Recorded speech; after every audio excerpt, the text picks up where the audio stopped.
പുന്നമടയെ തീപിടിപ്പിക്കാൻ ജലരാജാക്കന്മാരുടെ ആവേശപ്പോര്. 71ാമത് Nehru trophy വള്ളംകളി ഇന്നാണ്. 71 വള്ളങ്ങൾ മാറ്റുരയ്ക്കുന്ന ജലമാമാങ്കത്തിൽ 21 ചുണ്ടൻ വള്ളങ്ങളാണ് നെഹ്റു ട്രോഫിക്കായി പോരാടുക.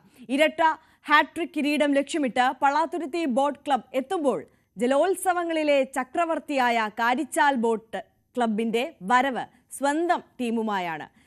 അവിടെ നേരത്തെ സൂചിപ്പിച്ചതുപോലെ തന്നെ ന്യൂസ് 8ന്റെ ടീം ഫുൾ സെറ്റായി നിൽക്കുകയാണ്. ശ്രീജ ശ്യാമുണ്ട്, എൽദോപോൾ പുതുശ്ശേരിയുണ്ട്, ശരണ്യ സ്നേഹജനുണ്ട്, വി വിനോദുണ്ട്. അതാണ് നമ്മുടെ ഒരു ടീം. ഇവരാണ് ആ ടീമിനെ നയിക്കുന്നത്. അപ്പോൾ ഇന്നിപ്പോൾ നമുക്കൊപ്പം രാവിലെയിൽ ചേരുന്നത് ശ്രീജ ശ്യാമും എൽദോപോൾ പുതുശ്ശേരിയുമാണ്. അവരിലേക്ക് പോകാം. Good morning Sreeja, Eldho. അവിടെയാണ് ആവേശപ്പോര്, അവിടെയാണ് വിശേഷങ്ങൾ, അവിടെയാണ് വാർത്ത. അപ്പോൾ ഞാൻ ബാറ്റിന് കൈമാറുകയാണ്.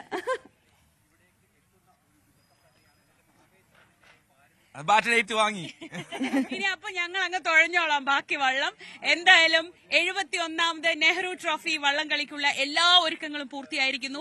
ഇന്നലെ രാത്രി ആകാംക്ഷയുടേതായിരുന്നു, ഉദ്വേഗത്തിന്റേതായിരുന്നു. ഇന്ന് പുലരുമ്പോൾ ഇത് പ്രതീക്ഷകളുടെ പുലർച്ചെയാണ് അല്ലെ? വലിയ തോതിൽ. അതായത് ഈ പറയുന്ന പോലെ ഈ പുന്നമടക്കായലിന് ആവേശം തള്ളുമ്പോൾ ഏറ്റവും കൂടുതൽ തള്ളാൻ വേണ്ടി ശ്രീജയ് ഞാൻ കൂടി ഉണ്ടാവും. ചുണ്ടൻ വള്ളങ്ങളെ പുറത്തുനിന്നുള്ള നമ്മുടെ സുഹൃത്തുക്കളൊക്കെ, മറ്റ് മീഡിയയിലെ സുഹൃത്തുക്കളൊക്കെ പറയേണ്ടത് തള്ളി മറിച്ചിടരുത്, ആ ബിൽഡിംഗ് ഒന്നും താഴെ വീഴാനുണ്ട്. അതെ, പക്ഷേ ഇത് നമ്മുടെ ഒന്നും തള്ളൽ ആവശ്യമില്ലാതെ തന്നെ ഇത് പറന്നു പോകുന്ന ട്രാക്കാണ്. കണ്ടില്ലേ, ഏറ്റവും മനോഹരമായ ഒരു രാവിലെയാണ്. ഈ പുന്നമടയിലെ ട്രാക്ക് 1150 മീറ്റർ വരുന്ന ഈ ട്രാക്കിലാണ് 11 മണി മുതൽ കളിവള്ളങ്ങൾ ഇറങ്ങും. അത് കഴിഞ്ഞാൽ പിന്നെ ചുണ്ടൻ വള്ളങ്ങളുടെ വരവായി, ആ രാജകീയ പ്രൗഢിയിലുള്ള വരവിനായി നമ്മൾ കാത്തിരിക്കുകയാണ്. ഉറപ്പായിട്ടും. അതായത് ഈ 21 ചുണ്ടൻ വള്ളങ്ങൾ, ഒരു പക്ഷേ ഈ ചെറുപഴങ്ങളുടെ മത്സരമുണ്ട്, ആ ഹീറ്റ്സ് ഒക്കെ. പക്ഷേ ഏറ്റവും കൂടുതൽ ആൾക്കാരുടെ ഒരു കൗതുകം ആ ചുണ്ടൻ വള്ളങ്ങൾ. എന്തുകൊണ്ടാണ് ചുണ്ടൻ വള്ളത്തിൽ ഇത്ര കൗതുകം വരുന്നത്?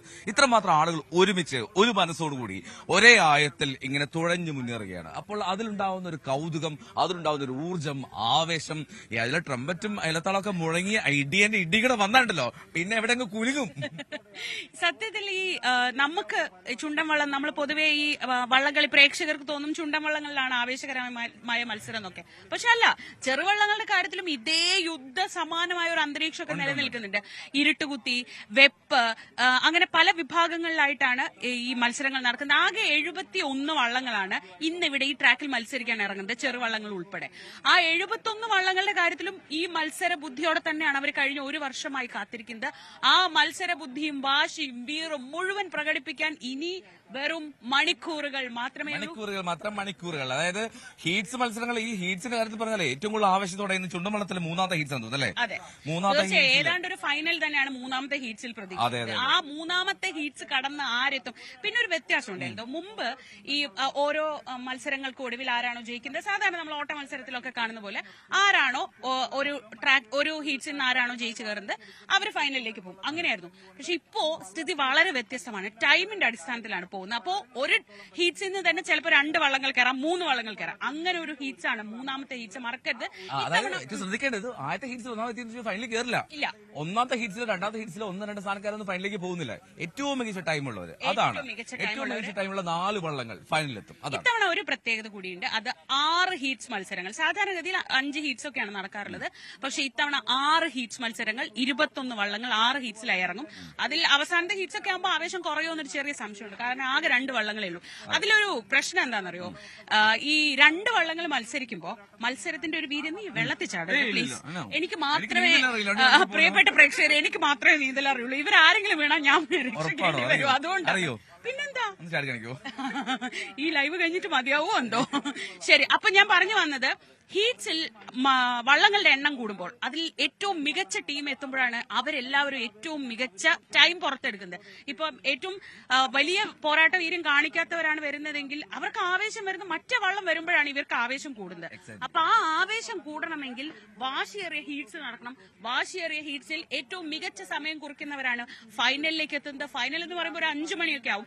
എൽദോയുടെ ഫസ്റ്റ് എക്സ്പീരിയൻസ് ആണ് അല്ലെ എൽദോ? നേരിട്ട് ഉറപ്പായിട്ടും സ്റ്റുഡിയോയിൽ ഇരുന്നിട്ട് കമന്ററി പറഞ്ഞതിന്റെ അപ്പുറത്തേക്ക് നേരിട്ട് ജലോത്സവത്തിന്റെ ഈ നെഹ്റു ട്രോഫിയുടെ ഭാഗമാണ് ആദ്യമായിട്ടാണ്. ഇനിയപ്പോൾ നമ്മോടൊപ്പം തന്നെ ഇനി ശരണ്യ സ്നേഹിതനും വി വിനോദ് ചേരുന്നുണ്ട്. ശരണ്യ പോയിരിക്കും നേരെ അവിടെ ചമ്പക്കുളത്തേക്കാണ്. അതാണ് ഇന്നത്തെ രാവിലെയുടെ പ്രത്യേകത. അതാണ് ഇന്നലെ നമ്മൾ പ്രേക്ഷകർക്ക് മുന്നിലേക്ക് എത്തിച്ചത് പല ക്യാമ്പുകളിൽ നിന്നുള്ള ദൃശ്യങ്ങളാണ്. എൽദോ കാരിച്ചാലിൽ പോയി, ഞങ്ങൾ നടുഭാഗത്ത് പോയി, നമ്മള് പിന്നെ ഇവിടെ യുബിസിയുടെ ക്യാമ്പ് പോയി, പല പള്ളാത്തുരുത്തി PBCയുടെ പോയി, അങ്ങനെ പല ക്യാമ്പുകളിൽ പോയിരുന്നു. ഈ ക്യാമ്പുകളിൽ വാശിയും വീറും നിറഞ്ഞ ട്രയലൊക്കെ കഴിഞ്ഞ് ഏതാണ്ട് ഒരു മാസത്തെ ട്രയലൊക്കെ കഴിഞ്ഞ് അവർ റെസ്റ്റ് ചെയ്യുന്ന ദിവസമായിരുന്നു ഇന്നലെ. ഒരു 2 ദിവസം മുന്നേ തന്നെ അവരുടെ വള്ളങ്ങളൊക്കെ കരക്കി കയറ്റി. റെസ്റ്റ് എന്ന് പറഞ്ഞാൽ ഒരു തരത്തിൽ ഇപ്പൊ നമ്മളൊരു ലൈവിന് ഡഫ് എടുക്കാൻ വേണ്ടി അവിടെ പ്ലേയേഴ്സിനെ വിളിക്കുമ്പോൾ അപ്പോൾ പോലും അവർ പറയുന്നുണ്ട് അതേ നേരം വെയിലത്ത് നിർത്തരുതോ, അതേ നേരം വെയിലത്ത് നിർത്തരുത്, പിള്ളേരെ റിലാക്സ് ആക്കണേ.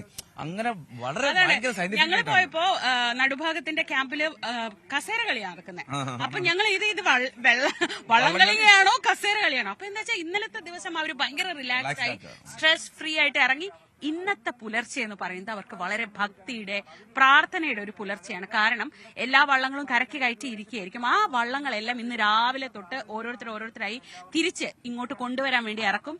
അതിൽ പല സ്ഥലങ്ങളായി നമ്മുടെ ആളുകളൊക്കെ ഉണ്ട്. നമുക്ക് ആദ്യം ശരണ്യയിലേക്ക് പോകുന്നത്. ശരണ്യ ഉള്ളത് നടുഭാഗം ചുണ്ടന്റെ നീറ്റിലേക്ക് ഇറക്കുന്ന ആ ചടങ്ങിനൊപ്പം ചടങ്ങ് തന്നെ പറയാം അല്ലേ? അതെ, ചടങ്ങാണ്. അതൊരു ആചാരപരമായ ഭക്തി നിർഭരമായ ചടങ്ങാണ്. അതെ. ശരണ്യ അപ്പോ ചമ്പക്കുളത്താ ഉള്ളത്. ശരണ്യ അവിടെ എന്തായി ഇറക്കുവാണോ നമ്മുടെ നടുഭാഗം ചുണ്ടനെ നീറ്റിലേക്ക് ഇറക്കുവാണോ? ഇവിടെ ആവേശത്തോടെ ഒരാൾ നോക്കിയിരിക്കുന്നുണ്ട്. ഇത് അവസാനം എനിക്ക് ചീത്തപ്പേരാവും കേട്ടോ.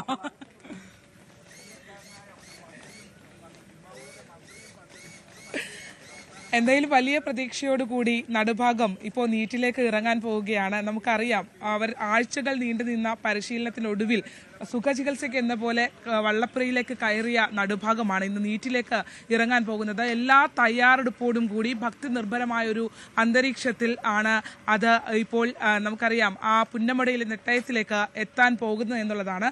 വലിയ പ്രതീക്ഷ നടുഭാഗത്തിനുണ്ട്. അതുപോലെ തന്നെ ഓരോ വള്ളങ്ങൾക്കുമുണ്ട്. ഇന്ന് എല്ലാവരും 21 ചുണ്ടന്മാരും ഒപ്പം തന്നെ അവിടെ എത്തുന്ന ഇരുട്ടുകുത്തി, വെപ്പ് അടക്കമുള്ള ചെറുവള്ളങ്ങളും ഉൾപ്പെടെ എല്ലാവരും ഇന്ന് പുന്നമടയുടെ ഹീറോ അവരാണ്. അവർ ഓരോ വള്ളങ്ങളുമാണ്. അത്തരത്തിൽ 71 കളിവള്ളങ്ങൾ ഉൾപ്പെടെ ഇന്ന് വരുന്നു എന്നുള്ളതാണ്. 21 വള്ളങ്ങൾ, 21ാമത് നെഹ്റു ട്രോഫിയിൽ 71 വള്ളങ്ങളാണ് ഇന്ന് പുന്നമടയുടെ ആ ഓളങ്ങളെ തൊടുന്നത് എന്നുള്ളതാണ്. എന്തായാലും നമുക്കിപ്പോൾ നമ്മൾ ദൃശ്യങ്ങൾ കാണുന്നത് നടുഭാഗത്തിന്റെ ആ ഒരു വള്ളപ്പുരയാണ്. അവസാന വട്ട മിനുക്കുപണികൾ ഇവിടെ നടന്നുകൊണ്ടിരിക്കുന്നു. ഇനി ഇറങ്ങിയാൽ മതി ആ ഒരു ഓളപ്പരപ്പിന്റെ തീ പാറുന്ന ആ ഒരു പോരാട്ടത്തിലേക്ക് തികഞ്ഞ ആത്മവിശ്വാസത്തോടു കൂടി അവർ ഇറങ്ങാനായി തയ്യാറായി നിൽക്കുകയാണ്. എന്താവും? ജയിക്കും. 100% ഉറപ്പ്. വലിയ ആത്മവിശ്വാസത്തോടെ നിങ്ങൾ കുറേ ദിവസങ്ങളായിട്ടുള്ള പരിശീലനത്തിലാണ്. ഇന്നത്തെ എന്താണ് റോൾ? എന്താണ്? അമരം. വലിയ ഹീറോസ് ആണ് ഈ നിൽക്കുന്നത്. ഞാൻ വന്നപ്പോഴേ കണ്ടു അവിടെ ഇങ്ങനെ തൂക്കിയിട്ടിരിക്കുന്നത്. ഇത്രയും വെയിറ്റുള്ള ആ പങ്കായം നിങ്ങളോട് ആരാധനയാണ് തോന്നുന്നത്. എത്ര പേരുണ്ട്? 5 പേര്. അവർ 5 പേര് വളരെ ഗൗരവത്തോടു കൂടി ഓരോ കാര്യങ്ങൾ. എന്താ പേരെന്താ ചേട്ടൻ്റെ? സന്തോഷ്. അപ്പോൾ എത്രാമത്തെ ഇതായാണ് വരുന്നത്? ഞാൻ 4ാം പങ്കായം. 4ാമതായി. 1ാം പങ്കായം ആരാണ്? സുരേഷ് ചേട്ടൻ. ആണോ? സുരേഷ് ചേട്ടനെ നമ്മളൊന്ന് കണ്ടിട്ട് വരാം. കാരണം എൽദോയ്ക്കും ശ്രീജയ്ക്കും പിന്നെ പറയണ്ട. എൽദോ നീ അറിയണം, ഇത് ഒരു ചില്ലറ പണിയൊന്നും അല്ല. ഇത്രയും വലിയ തുഴ, നമ്മൾ നേരത്തെ ദൃശ്യങ്ങൾ കണ്ട പോലത്തെ വലിയ തുഴ. 1ാം പങ്കായമാണ്. സുരേഷ് ചേട്ടാ ഇനി വന്നേ, കാണിക്കട്ടെ ഞങ്ങൾ. നടുഭാഗത്തിന്റെ 1ാം പങ്കായം. ടെൻഷൻ വല്ലതും ഉണ്ടോ? ഒരു ടെൻഷനില്ല. ടെൻഷനില്ല. എത്ര കാലമായിട്ടുണ്ട് ഇതിനകത്ത്? വള്ളംകളിയിൽ 37 വർഷത്തോളമായിട്ട്. കപ്പടിച്ച പങ്കായങ്ങളൊക്കെ എന്തിട്ടുണ്ടല്ലോ അല്ലേ? ഉണ്ട്. പങ്കായത്തിൽ നിന്ന് കപ്പടിച്ചിട്ടില്ല. 4 ഫോർട്രിക്ക് അടിച്ചിട്ടുണ്ട്. കുമരകം ടൗണിന്റെ കൂടെ അന്ന് തുഴച്ചിക്കാരനായിട്ട്. ഇത്തവണ ഇപ്പോൾ നമ്മളൊരു പുന്നമട എങ്ങനെയാണ് നടുഭാഗവും പുന്നമടയും ഉള്ള ഒരു നടുഭാഗം ഒരു വ്യക്തമായ ഒരു ജയം ഉണ്ടാവുമെന്നാണ് ഞങ്ങളുടെ ആത്മവിശ്വാസം.